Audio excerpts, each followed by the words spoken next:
Well, hello everybody. Well, time to start our look at Universal remakes of their classic horror movies, or monster movies I should say.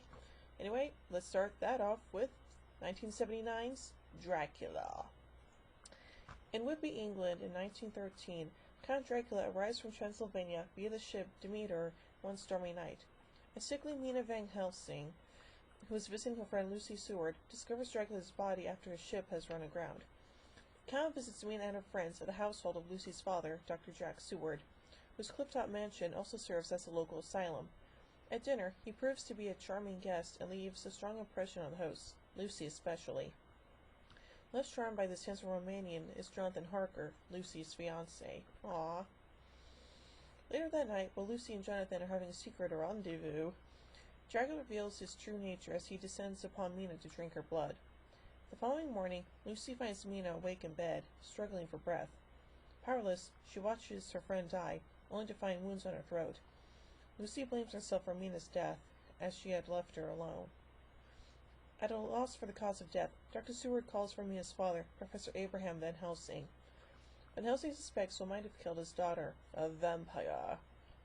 Moreover, he begins to worry about what fate his seemingly dead daughter may now have. Seward and Van Helsing investigate their suspicions and discover a roughly clawed opening within Mina's coffin which leads to the local mines.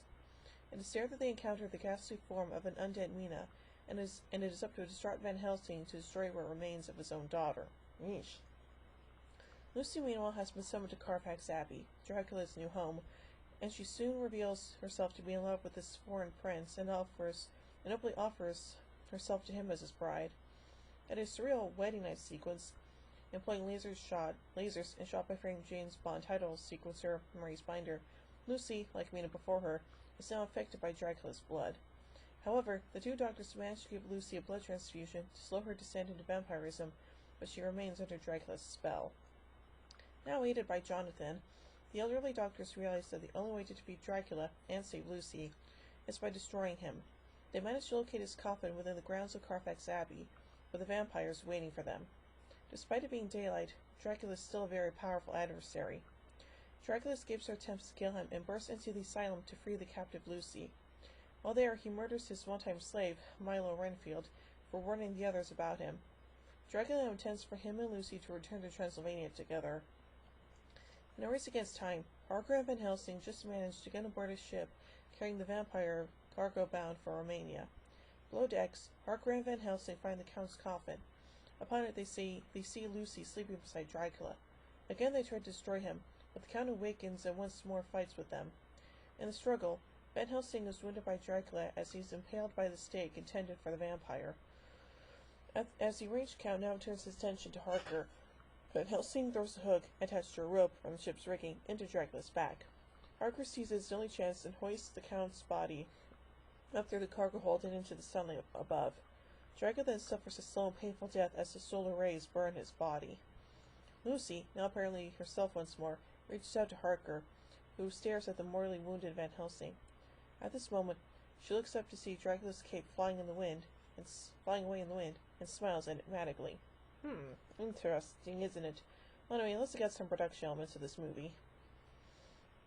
Like Universal's earlier 1931 version starring Bela Lugosi, the screenplay for this adaptation of Bram Stoker's Dracula is based on a stage adaptation by Hamilton Dean and John L. Balderston, which ran on Broadway and also starred Dracula in a Tony Award-nominated performance. Notable for its Edwardian setting and strikingly designed by Edward Gorey, the play ran for over 900 performances between October 1977 and January 1980. And is also notable for switching the characters' roles of Mina Harker and Lucy Westerna.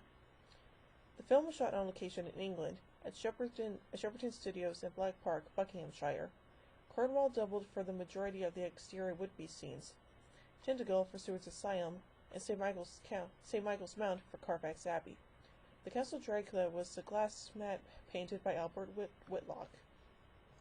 Gilbert Taylor was in charge of cinematography, where the original music score was contributed by John Williams. That's pretty cool. So yes, another very interesting look at Dracula. I give 1979's Dracula 4 jack-o'-lanterns out of 5. Well, join me tomorrow as we look at 1999's The Mummy. Oh, and before I ask, no, I'm not going to look at the sequels to The Mummy Returns, and The Mummy Tomb of the Dragon Emperor. Sorry, but, well, I want to wrap this up on Halloween, and while I would like to do a triple feature, while I would like to do 3 reviews in one day, well, considering the fact I had to do 7 a day last month for Star Trek September 2016, I don't think so. So, yeah. But anyway, after I look at 1999's The Mummy, I'll then look at 2010's The Wolfman and 2014's Dracula Untold. So, until tomorrow when